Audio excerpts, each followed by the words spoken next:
السلام عليكم ورحمة الله وبركاته، اخواتي وحبايبي وحشتوني جدا. النهارده جايب لكم حلقة مميزة جدا جدا جدا، هعمل فيها مقارنة بين لابتوبين في فئة الورك ستيشن اتش بي زد بوك 15 جي 3 ستوديو، اتش بي 15 جي 3 عادي. اللابتوبين دول دايما بيحيروا الناس، طب انا اجيب الاستوديو عشان رفيع ووزنه خفيف، ولا اجيب التاني اللي هو الجي 3 العادي يكون بيشيل رامات وهاردات اكتر؟ دلوقتي في الحلقة دي هنعمل مقارنة سريعة كده بين الاتنين ونفتح اللابتوبات من جوه. اصحوا انتوا هتناموا. وطبعا قبل ما ابدا بالفيديو ما تنساش تعمل لايك للفيديو واشتراك في القناه عشان يوصلك كل جديد من غير ما نرغي كتير. يلا نبدا بالفيديو على طول.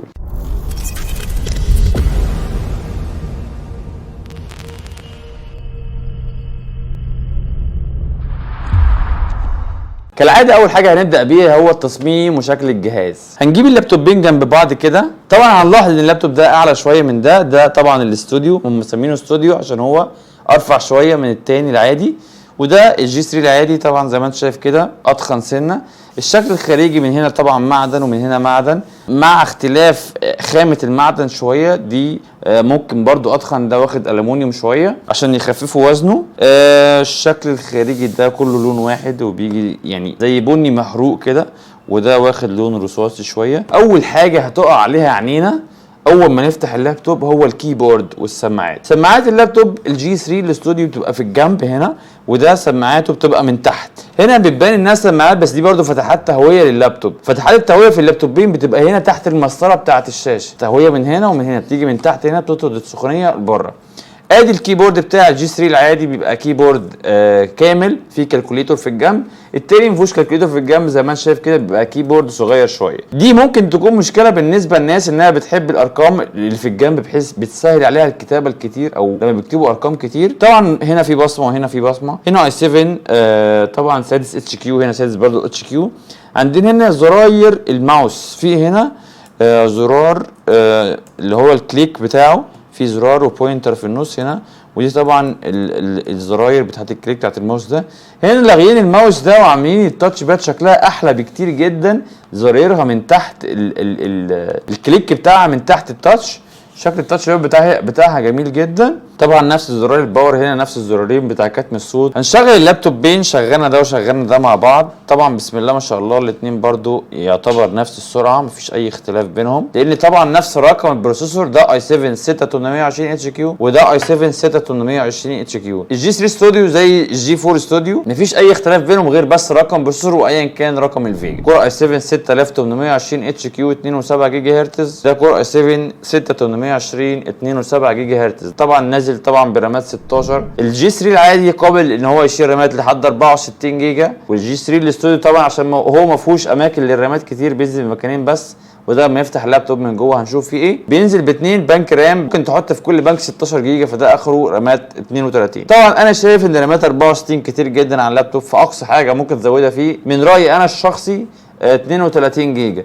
لو حضرتك حابب تزود الرامات تخليها 64، انصحك تغير الموديل خالص وتجيب لابتوب تاني او فئه تانيه خالص، تكون جيل 8 اتش او 7 اتش كيو، وبرضه تخلي الرامات لخطوه تانيه. وطبعا الهاردات ده بينزل باس اس دي 512 ام دي 2. طبعا المواصفات دي ستاندرد بتنزل في كل مصر كلها 16 512. طبعا حتى لو اللابتوب بينزل برامات 32 فالمستوردين بيشيلوا منه الرامه، بحيث هي الناس كلها بتسمع عن الجي 3 اللي بفيجا 4 او كارت شاشه 4 جيجا بينزل دايما 16 512. فحتى لو هو نازل ب 32 بيشيل منه الرامه وبيبيعه برده برامات 16، بحيث يقلل سعره على الناس، يعني ما يبقاش سعره عالي او ما يبقاش سعره اوفر، لان مش كل الناس محتاجه رامات ال 32 جيجا. طبعا اللابتوب بينزل بشاشه 15 و6 بوصه بجوده الصوره فول اتش دي، سواء الموديل ده او الموديل ده. طبعا الشاشه نفس الانش بتاعها 15 و6 بوصه، اسمها سليم سمول كونكشن فول اتش دي. طبعا بينزل منها اتش دي، بتبقى فرق حوالي 1000 جنيه بين الشاشه دي والشاشه دي، ودي طبعا للناس اللي معاش فلوس او مش فارق معاها جوده الصوره. نيجي بقى لكروت الشاشه. كروت الشاشه طبعا انفيديا كوادرو ام 1000 ام في الاستوديو، ودي مشهوره جدا لان صعب انا الاقي ام 1200 في الجي 3 الاستوديو، لان الاستوديو دايما بينزل بنفس الكارت الشاشه ده. ممكن ينزل منه بكارت ام 1200 بس ده نادر جدا. معظم اللابتوبات اللي بتيجي مصر بتيجي بكارت ام 1000 ام بس بحجم 4 جيجا، لان الكارت ده بينزل منه فيه 2 جيجا وفيه 4 جيجا. فالاستوديو دايما بينزل بكارت شاشه 2 جيجا ام 1000 ام او 4 جيجا نفس نوع الكارت ام 1000 ام. نيجي بقى للجي 3 العادي. طبعا عشان كارت الشاشه بتاعه منفصل بيتشال ويتركب، فهتلاقي منه ام 1000 ام وفاير برو 2 جيجا وام 2000 ام. طبعا بعد ما شفنا مقاس الشاشه والمواصفات بالظبط والشكل العام والشكل الخارجي بتاع اللابتوبين، وقبل ما اوريك مخارج ومداخل اللابتوب ما تنساش تعمل لايك للفيديو واشتراك في القناه، ويلا بينا نشوف مخارج ومداخل اللابتوب. اول حاجه هنعمل شات داون لللابتوبين، شات داون الاثنين. نفس القصه الحزينه هنشيل عشان ده ما كانش مشحون، معلش كان لازم احطه في شاحن. هنشيل الشاحن هنا. اول حاجه هنجيب مخارج ومداخل الجي 3 الاستوديو. الجي 3 الاستوديو زي ما انت شايف كده بيجي بمخرج صوت ده للسماعات لو عايز تركب سماعه هيدفون خارجيه، ويو اس بي 3 واتش دي ام اي واثنين تايب سي، وده مخرج الشحن بتاعه. وطبعا ده الكابل اللان بتاعه لو عايز توصل الكابل نت، وده اللوك بتاعه بتاع المحلات، واثنين يو اس بي 3، وده الاس دي كارد، وده الكفر اللي بيجي معاه بتشيله وتحط هنا الكفر. تمام كده. نيجي بقى للسماعات بتاعته. سماعته زي ما قلنا احنا من فوق هنا من الجنب، وطبعا الجهاز سليم رفيع زي ما انت شايف كده مش تخين. وده الظهر بتاعه بيبقى فيه كاوتشه هنا زي برده الجي 3 العادي بيبقى فيه كاوتشه عشان لما تحط اللابتوب على سطح ازاز او خشب ما يتزحلقش منك.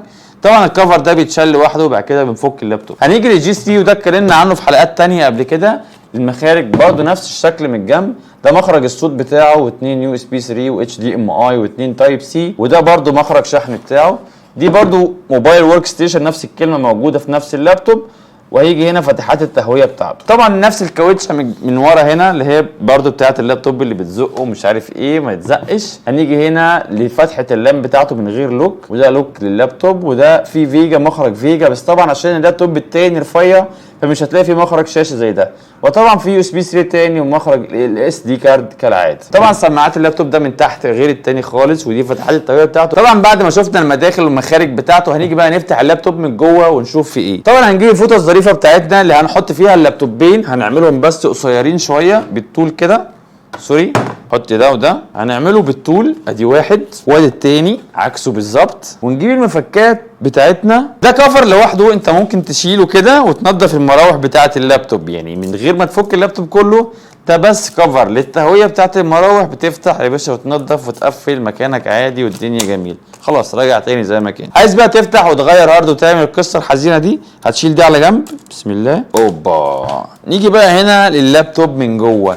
اللابتوب لو انت شفت حلقه الجي 3 العادي المره اللي فاتت هتلاقيه في 4 اماكن للرامات، ده بنكين للرامات بس، وفي هنا اس اس دي ام دوت 2 ان في ام اي، وفي مكان تاني لواحد تاني هنا، ودي فتحات التهويه بتاعته. بص عشان ما نرغيش كتير احنا هنفتح اللابتوب التاني ونعمل مقارنه بينهم من جوه. هنفتح كده، ده احنا فتحناه قبل كده وطلعنا كارت شاشه بره وكانت شغلانه ايه طويله. هنفتح بسرعه سريعا كده. بسم الله. بص بقى الاثنين هنا، مروحه اللابتوب ده تحس انها رفيعه شويه وبنت ناس كده في نفسها، ويعني تبريدها يعني على قد شويه. ودي طبعا المواسير اللي بتمشي فيه السخونيه عشان تتطرد بره. زي ما انا قلت ان التهويه دي نفس الجنب بتاع التهويه دي، بس تحس ان دي غليظه شويه كده تخينه بحيث تبريدها اقوى واحسن. الاثنين ما بيسخنوش يعني، سواء ده او ده بيسخنش، هي السخونيه الطبيعيه بتاعت اللابتوب، بس بحس ان تبريد ده اعلى، ان هما الاثنين كده كده اوريدي معدن، بس هو تبريد ده اعلى شويه من ناحيه وجهه نظري انا. بس قصاد كده كارت الشاشه بتاعه عشان منفصل فبيسخن سيكه، فدي معوضه دي. هنيجي هنا اللابتوب ده هنا دي مروحته تبريدها زي ما انت شايف كده كويس برده، ودي مروحه الفيجا، الاثنين مروحه الفيجا ومروحه البروسيسور، سوري ده العكس عشان انا اقلبهم. دي مروحه الفيجا ودي البروسيسور، دي الفيجا ودي البروسيسور عشان انا عاكسهم عكس بعض. هنيجي هنا البنكات الرامات، ادي 1 2 في بنكين رامات بس ممكن تركب في كل بنك 16، بس هو في رامات 32 دي رام 4 دي موجوده عندي برده شفتها قبل كده بس مش منتشره كتير. فخلينا نقول ان هو بيشيل رامتين 16 جيجا وده بيشيل رامات لحد 64 جيجا. نيجي بقى للام دوت 2، ادي واحد هنا ام دوت 2 والتاني هنا ام دوت 2. طبعا عشان اللابتوب رفيع ووزنه خفيف فهم بيقدروش يركبوا فيه اللي هو ال 2.5 انش 500 او تيرا اللي هي الهاردات الاتش دي دي. شيل هارد كمان اتش دي دي واثنين ام دوت 2. هو دلوقتي راكب فيه ام 2 256 او 512، وممكن تركب واحد هنا كمان، ممكن تركب اتش دي دي 1 تيرا. طبعا بطاريه ده تحس هي نفس مستوى البطاريه دي برده مفيش اي اختلاف بينهم. نيجي بقى لكارت الشاشه. كارت الشاشه هنا ده منفصل، وده اتكلمنا عنه في حلقه الزد بوك الجي 3 هتلاقيها برده على القناه بتاعتنا. الكارت ده بيتشال ويتركب زي الرامات عادي، ده كارت بيلد ان ما بيتشالش يعني ثابت على المذر بورد. ودي طبعا في ناس بتقول ان الكارت ده لو باظ انا هضطر اغير اللابتوب كله، وده يعني من النادر ان هو الكارت يبوظ يعني صعب قوي، بس في قطع الغيار لما انت ده لا قدر الله جاب منك ماذر بورد او البورده باظت، هتروح تشتري بورده هتلاقيها قريبه من ثمن لابتوب. لما تبيعه قطع غيار مش هيجيب لك فلوس قوي زي ده. يعني ده مثلا ممكن تبيع كارت الشاشه لوحده، تبيع الرام لوحدها، تبيع الشاشه لوحدها. انما ده صعب قوي ان انت تبيع كارت الشاشه بتاعه، خلاص هي البورده باظت، فهتلاقي ده ثمنه جاب لك كفلوس قطع غيار اكتر من اللي هو الاستوديو. وطبعا سماعات اللابتوب زي ما قلت ده في الجنب، ده في الجنب هنا، ودي سماعات اللابتوب ده من الجنب ده من تحت هنا. الاثنين ما شاء الله صوتهم عالي وكويسين جدا برضو. الناس برضو ما اشتكتش من ده ولا اشتكت من ده، يعني بالعكس اللابتوبين جامدين جدا. طبعا في كل المخارج هنا وهنا للتايب سي واليو اس بي 3، مفيش اي اختلاف بينهم. وده كان شكل اللابتوب من جوه. طبعا هنقفلهم سريعا كده ونكمل بقيه كلامنا.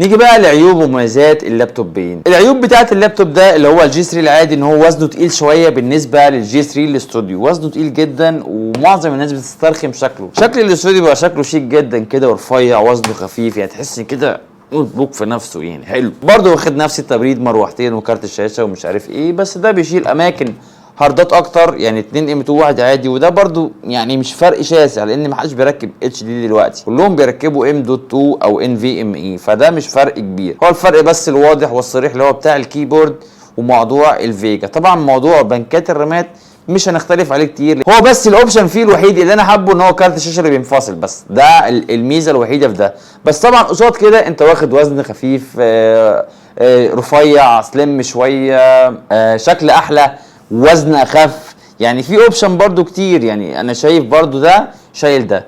فانا بنصح ان انا يعني حابب ابيع ده للبنات اللي هي بتحس ان ده مش شكله حلو كبنت او وزنه تقيل عليها. نيجي بقى لتجربه الالعاب على اللابتوب. هنجرب على اللابتوب ده، طبعا احنا جربنا على الفيجا 2 في الفيديوهات اللي فاتت، الجي 3 ابو فيجا 2، فطبعا ده هنستبعده شويه وهنجرب على الجي 3 الاستوديو. فهنستبعد ده شويه خلاص، ده ممكن نتكلم برضو عنه في حلقات تانية اللي هو الجي 3 ابو فيجا 4، هنشيله على جنب شويه ونبتدي نركز مع ده في موضوع الجيمز. هنشغل اللابتوب ونبتدي نجرب عليه فوتوشوب واوتوكاد و 3 دي ماكس. وطبعا البيس اللي احنا بنجربها كل مره هي ضعيفه شويه، بس انا مش في الجيمز قد كده، فبضطر يعني اجيب لكم لعبه مدرجه عندي او موجوده عندي على الهارد اللي هي بيس برضو 17، بس هحاول اعلي جودتها شويه. وهنجرب نشغل الفوتوشوب والاوتوكاد، هندوس يس والاوتوكاد وال3 دي ماكس، وطبعا هنشغل في نفس الوقت بيس 17. بيس 17 يا جماعه هنجيب هنا السيتنج بتاعها، شوف بيقول لنا ايه، سبيسيفيكيشن كل وجود طبعا كالعاده مع انه قاري الفيجا الانتل. ادي الفوتوشوب بيشتغل معايا، هنعمل نيو فولدر كرييت، وادي الاوتوكاد بسم الله نبتدي نرسم عليه اي حاجه كده، وما شاء الله اشتغل كويس برده من غير اي لاج. وال3 دي ماكس برده هنفتحه هنا، نعمل كده الت ودبليو، نعمل برده رسمه عليه، وما شاء الله اشتغل كويس. كل البرامج ما شاء الله اشتغلت بسلاسه، وكمان معاهم لعبه. وانت طبعا مستحيل تشغل التلات برامج مع بعض، زي ما شايف كده هم اشتغلوا ما شاء الله كويس مع اللعبه. برضه نشغل اللعبه معاه، نفتح كده وادي اللعبه يا سيدي هتشتغل بسم الله. يبقى انت كده عندك ثلاث حاجات، ثلاث برامج اساسيين، الفوتوشوب والاوتوكاد وال3 دي ماكس. وطبعا جربنا نشغل اللعبه معاهم ونشوف اداء الجهاز عامل ازاي، وما شاء الله الجهاز اشتغل كويس جدا زي ما انت شايف كده. اللعبه سريعه وبرده مش مهنجه. طبعا بعد ما جربنا على اللابتوب العاب وبرامج وما شاء الله اشتغل كويس، نيجي بقى لمتوسط سعر اللابتوب ده. متوسط سعر اللابتوب ده هو من 13000 جنيه ل 14000 جنيه، طبعا برامات 16 جيجا واس اس دي 512 جيجا، والفيجا الام 1000 ام 4 جيجا. ده سعر زيت بوك الجي 3 الاستوديو. وطبعا المقارب ليه اللي هو زيت بوك الجي 3 العادي. طبعا الاثنين في نفس الفئه السعريه، مع الاختلاف اللي انا قلته ان هو مش شاسع قوي بين الاثنين. هو دي حاجه معوضه حاجه، اللي بيحب ده اللي يحب ده. يعني في العموم اللابتوبين جامدين جدا في الريندر، وبرده في الجيمز هيشتغلوا كويس جدا سواء ده او ده، وان شاء الله مفيش حاجه فيهم هتاثر معاك في اي حاجه. بس انت اختار الشكل والوزن اللي انت حابه، او المواصفات اللي انت حاببها، او الاوبشن اللي انت بتحبه في اللابتوبات. وبكده نكون ختمنا حلقتنا، ويا رب تكون عجبتكم. بس قبل ما اختم الحلقه ما تنساش تعمل لايك للفيديو واشتراك في القناه عشان يوصلك كل جديد. واستنوني في الحلقه اللي جايه، جايب لكم لابتوب جامد جدا، وان شاء الله هنعمل لكم مقارنات تانية كتير. كان معاكم احمد ميجا ستور. اشوفكم في الحلقه الجايه على خير، سلام.